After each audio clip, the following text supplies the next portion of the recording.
In a world of challenges and uncertainties, hope shines as a beacon, guiding us through the dark times and showing us the way to brighter days ahead.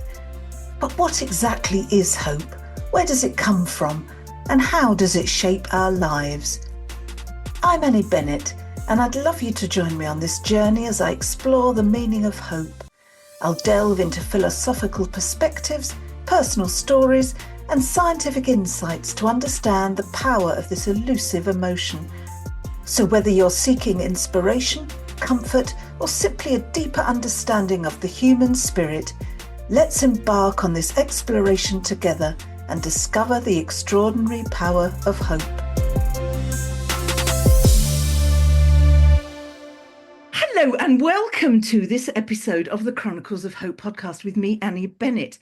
Oh, now I'm really excited about today's guest. I'm really looking forward to speaking to her. She is a friend of mine. We've known each other for probably about 6 months, but we got on like a house on fire right from the very word go.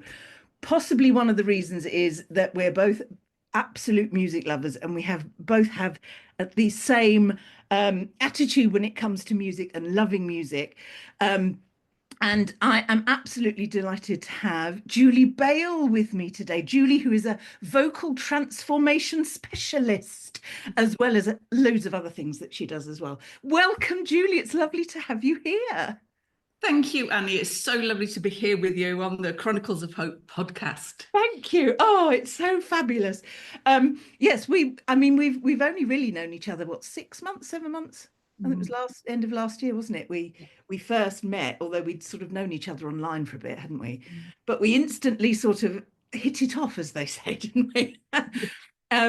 And yeah, we're doing all sorts of things, which we will talk about in the podcast. But first of all, we would like to know about you. Tell my listeners a little bit about you, who you are, what you do, where you've come from. Tell us your story, Julie.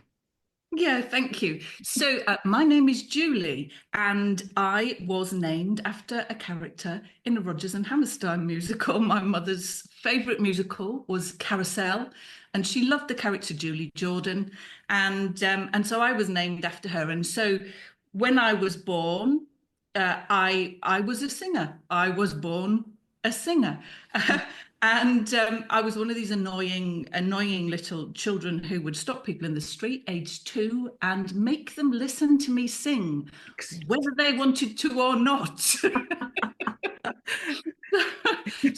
singing has always been there. I did not come from a musical family. My family were not musical at all. So this was a massive form of puzzlement for them. They didn't really, none of us knew where this had come from, but it was always there. This sort of light of needing to express myself through music and singing was always there. So I, to cut a long story short, I did a degree in music. I have a diploma in music from the diploma in singing from the Royal College of Music, and I've had the real privilege to study with some of the top professionals in the field. My singing teacher is a lady called Janice Chapman, who is one of the top vocal professors in the world. And so I've had the pleasure to be inside music and study music and do all of that really for all of my life. Later on in my career, though, I found that I was starting to suffer from performance anxiety. So the more, and it's odd, isn't it? Because people often think at the beginning of their singing that's when you feel the nerves, you feel the trepidation, you feel all the imposter syndrome, am I good enough? What will people think of me? And in actual fact, that happens a lot with people as they go through their career and they become more well known because the expectation is so high. Not so much for me and what I was doing, but I certainly started feeling this. And so I trained in hypnotherapy because I found that hypnotherapy could give me some of these answers to help me when I was on stage to feel calm, to feel free and fearless is my thing. I like to my singing. I like to feel that I'm free and fearless when I sing. That my voice is free and fearless, and and I'm not thinking about being judged. I'm not thinking about things going wrong, and being totally in control of my mind, having this great mindset for singing. And I started to work with other singers and people who weren't singers as well in that world. But then I discovered, working in that world, working in this women in business mainly world where we met. Yeah. Every time I told people I was a singer, every time without exception, people would say either I used to sing or I'd love to sing, but someone told me, usually someone who is wholly unqualified to say so. Somebody told me I couldn't sing in tune, or I'm tone deaf, or something like that. And there was this huge lot of people who want to sing who don't sing. And it kept tapping me on the shoulder again and again and again, until suddenly I was like, do you know what?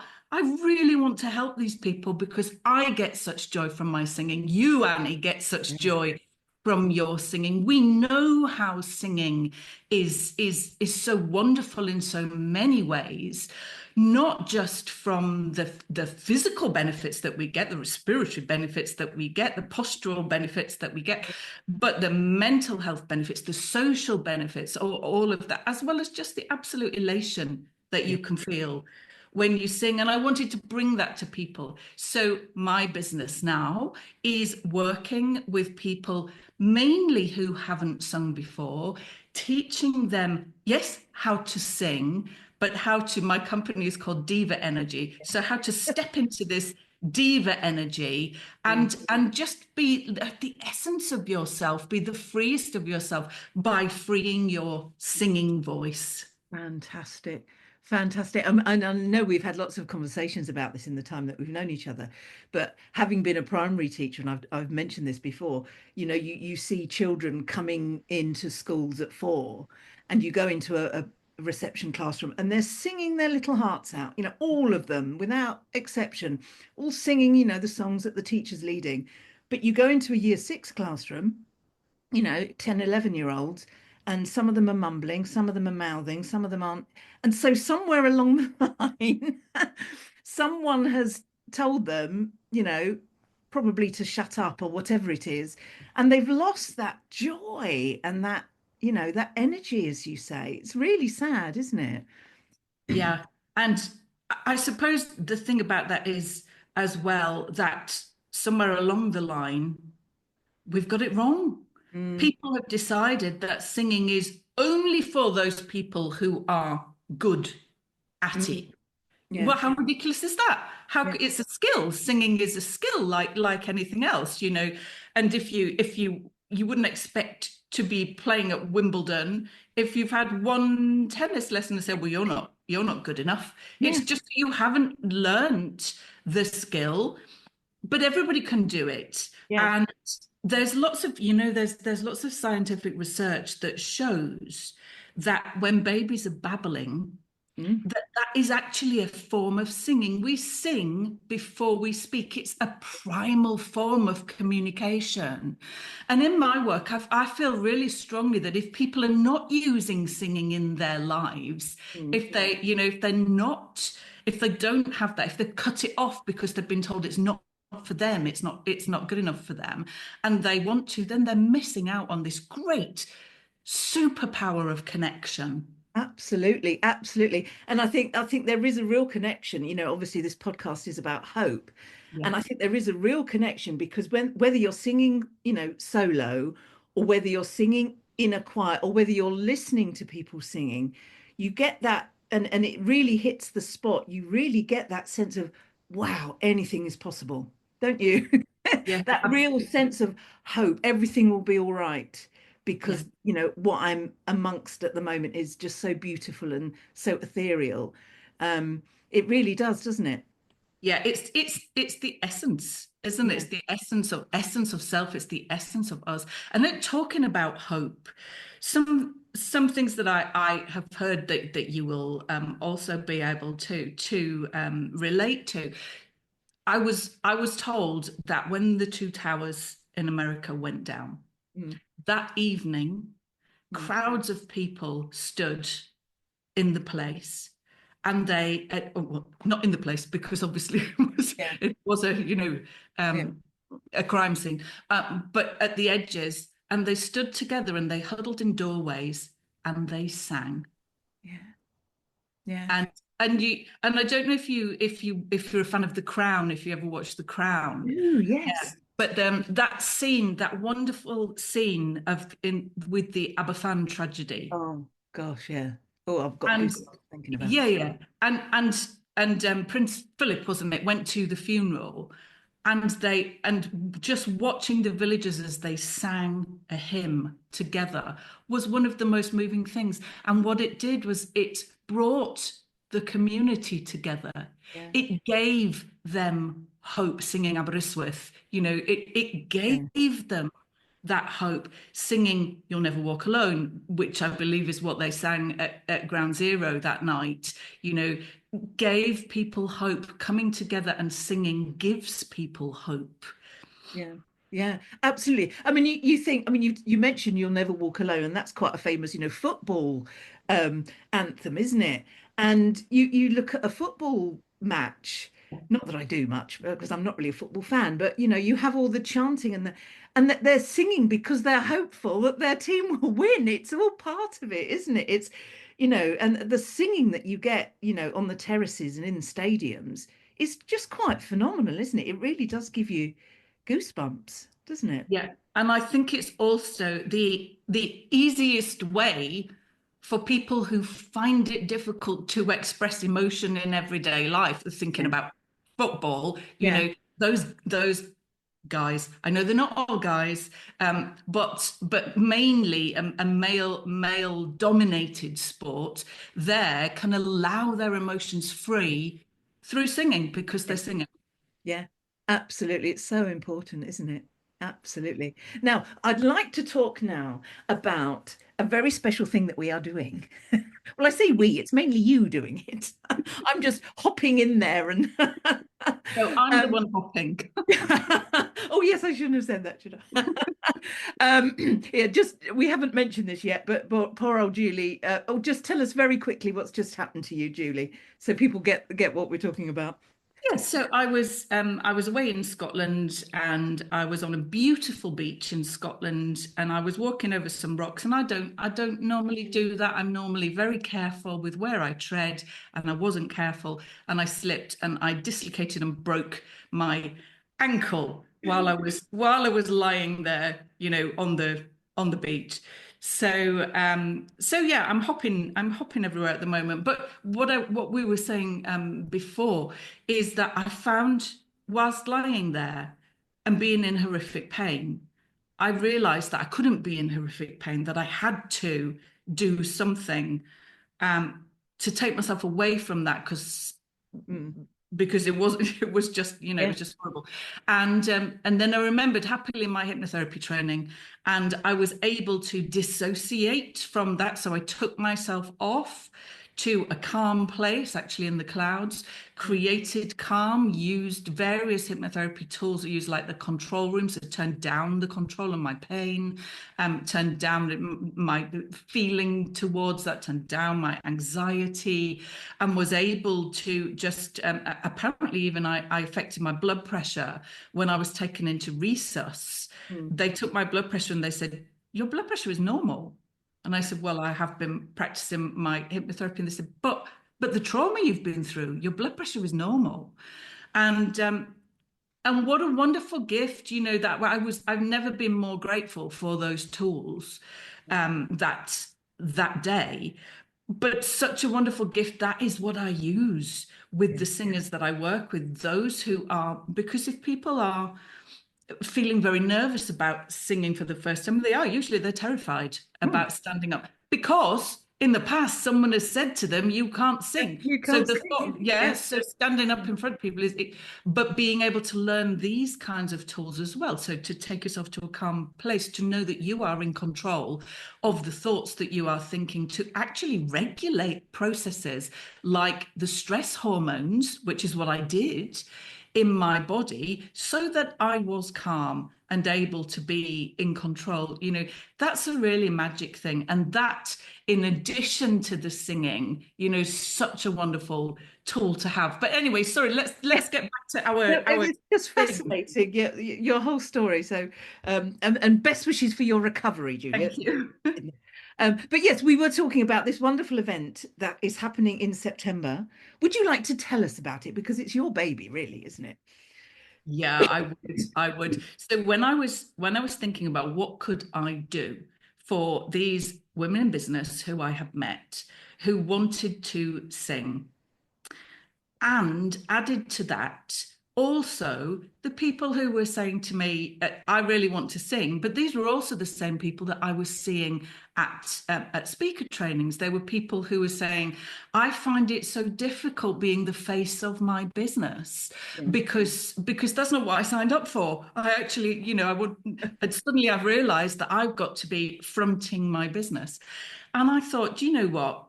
We can do a program where we can combine those two. And so it is a singing program. People come and work with me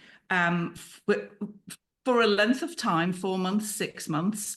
And through that time, they learn how to sing. So they learn vocal technique, they learn this diva energy that I'm talking about. So they learn how to express a song, they learn how to connect immediately with their emotions, not through acting, but actually real, and be able to step into that presence, that power, that freedom and fearlessness, as well as that mindset chunk of being able to feel confident and powerful when they're doing it as well. So they go from being someone who's always wanted to sing. I mean, they've got to want to sing. There's no Yeah. there's no point if they don't want to.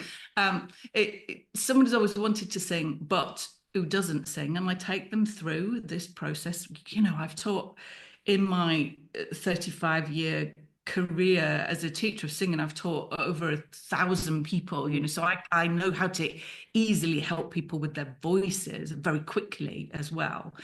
And that we go through, we figure out the kinds of things they would like to sing. We go through and try lots of different things on. I always say that learning a new piece is like trying on a beautiful coat in a shop. That's so true. Yeah. You look at it and you think, "Oh, I really, really love that." And Yeah. lots of my singers have done that. They'll come. I call my clients divas. That's nice, isn't it? Of course, they are. Yes. Yeah. Lots of my divas do that. They'll come, they'll go, "That is the song I want to sing." And I say, "Okay, let's try it on." And they try it on and they go, "Oh, actually, no, I don't like it. Now I've tried it on." And we go down a different route. But the idea is that over the course of this time, they will learn how to sing. They will learn how to control their mind. They will learn how to step into their diva energy. And then at the end of it is a performance. And this particular performance is going to be a fundraiser for the Chronicles of Hope. And we have got a beautiful venue in central London. It's St Anne and St Agnes Church, which is a Wren church, which is home to, some of you may know, the amazing vocal group Watchers 8. And if you don't know them, go and listen on YouTube. They're fantastic, absolutely amazing group. And it's their home. And we are going to be performing there in this incredible acoustic. They have a Blüthner grand piano. We have a professional accompanist coming. And every one of these, there are 10 of the divas, and every one of them, including Annie and myself, are going to be singing solos, standing in front of an audience, stepping into diva energy, and just taking that theory into practice, this experience of becoming a diva. And that is what is happening on the 26th of September. It's just so exciting. I mean, when you were, sort of collaborating with Nick Rowley, our lovely friend, weren't you? Yeah.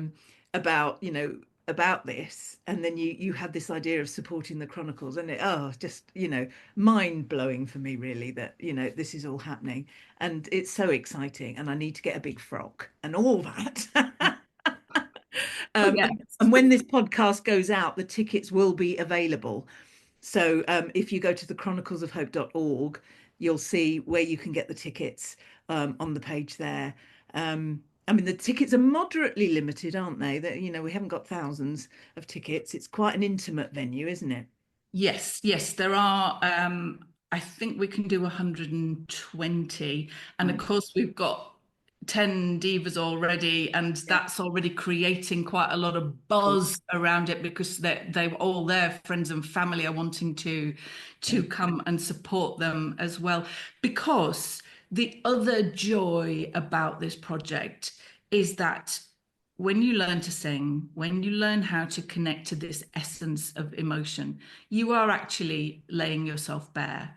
And this vulnerability that you open up creates the strongest bond Mm. between people. And that's why people like, Annie and I, singers, Yeah. can create this bond almost immediately that is really strong and really special because of that, because that connection is so real and so vibrant and so authentic, if you want to use that word, isn't it? That is what it is. The other day I had Evie Mm. was singing, and Evie had never sung in front of anyone else before apart from me. In fact, she came, and I know she won't mind me saying this because she has said it on her own socials as well. But she had been actively taught not to sing. She'd been told not to sing at home. She wasn't allowed. Her voice was not allowed at home. So the only person she'd ever sung in front of was me. And when she came with the mindset that I was going to say to her, yes, Eva, you are right. You cannot sing. Mm. That's what she expected. And that is not what happened. And wow, wait until you hear this voice. Oh my goodness. Yeah. This sound that astonished us both. But this day, she was singing, and my next lady, which was Leslie, Mm. um, arrived a little bit early. And this put me into a bit of a panic because I thought, I can't not let her in, of course. Mm. But on the other hand, I don't want to put Evie into a panic situation Yeah. because somebody else, and maybe it's too soon, and not, because we are working, it's a process we're working towards, and there is time. And so I said, what should we do? Leslie said, look, I'm happy to. I'll stay away for a bit. And Evie said, no, let's do it. Yeah. And so she came, and Leslie sat in this chair here, and Evie was singing behind me at the stands there, you can see. And she did it, and she sang in front of another person. And I can't tell you what the experience was like. It was really life-changing for all of us, because there she was releasing this voice that she'd never believed that she had to someone who she'd actually never met before, even though they knew each other in the Yeah. online world. She'd never actually met before. And the two of them immediately had this huge bond because something so important was shared. Now, this connection, this is real connection. Mm. This is something. And so now all of the divas will have that with each other. So building this real proper support group where everybody really is looking out for each other, celebrating each other, supporting each other. It's what we need in life. That's where hope comes in as well, isn't it? Oh, totally. Absolutely and totally. And I know that you've got your current cohort, aiming for the concert, but you're looking for more people for a new cohort. You're going to carry on and because I think you've told us before that you found it. You found your purpose now. This is what you really want to be doing, which is just amazing. Yeah, absolutely. Yes, I have a new cohort which isn't completely out there yet. Mm. I'm teasing it at the moment. But it's coming out. It may be out the week that this goes out or the following week, but it's going to be, it's called Jingle. So you can take your guesses from there. So the idea is that the next cohort will work towards one, maybe two, actually. At the moment, there's lots of people, because we decided when this started that each of these events that we had at the end, we wanted them to give back. We want them to be for charity, always a charity concert. It's so important to everyone who takes part, all of the divas. It's important to them that this is a giving back process as well. So it's always going to be for a charity. And so another charity that is very dear to us has come forward, and we are planning a Christmas concert for that charity, which you will want to be involved in as well, because it's going to be amazing. And then, of course, because we have got stuff going on around Christmas, other people are now coming and saying, well, do you think the cohort could do a little Christmas concert here, a little Christmas concert there, which would be fabulous, because you, as you know, Annie, once you start performing, you want to keep on going. You get the bug. It's absolutely, it's addictive. Yeah, and when you've got your tribe as well, who you're singing with, as you know from your Shakespeare crew and when you've got your tribe who you sing with, you want to be singing with your people as well. And so this group is building and moving forwards, turning into a movement. Yes. Yeah. I mean, I really get it, because I sung for years with a small but perfectly formed little group in Tunbridge Wells, and we haven't. I mean, our last performance, Marriage of Figaro, was in 2019, and we've now sadly disbanded as an opera company. But we're always getting together. We're always WhatsApping each other, and we've got a real bond because of those experiences that we've had with each other, and it's life changing, isn't it? And life affirming too, isn't it? Yeah. Excellent. Oh my goodness, we're coming to the end of our time. What a shame. I must get you on another time, actually, Julie, to talk more about your hypnotherapy work, because I think that would be really interesting. But I always ask my guests one question at the end of my podcast, and that is, do you have a message of hope for my listeners? What would be your message of hope, Julie? My message of hope is that everybody can sing. And when I said at the beginning, and I said I was born to sing, what I want everybody to know is that so were you. Singing is primal. It's for everybody. If you want to sing, do it, because you can. Fantastic. Amen to that. There's a round of applause for that. Julie, it's been so lovely having you here today. And I know it's been tricky because physically you're trying to deal with your broken foot as well.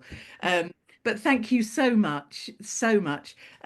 Yes, by the time this goes out, the tickets will be ready. But if people want to get in contact with you, Julie, how do they do that? Where will they find you? Oh, I'm really easy to find. You can find me at juliebale.com. Excellent. We'll put loads of links in the show notes as well, so that'll all be there for anyone if you want to find out more, or if you want to join Julie in one of her cohorts. I'm sure that would be possible too. So all in the show notes. But Julie Bale, thank you so much for joining me today. It's been an absolute pleasure. My real pleasure. Thank you so much. It's been a joy. Thanks, Annie. Thank you for listening to the Chronicles of Hope podcast with me, Annie Bennett. I hope you found inspiration, comfort, or perhaps even a newfound perspective around the meaning of hope. To find out more about the aims of the Chronicles of Hope organisation, please visit thechroniclesofhope.org, where you will find links to our social media accounts and where you will be able to make a much needed and appreciated donation. Thank you.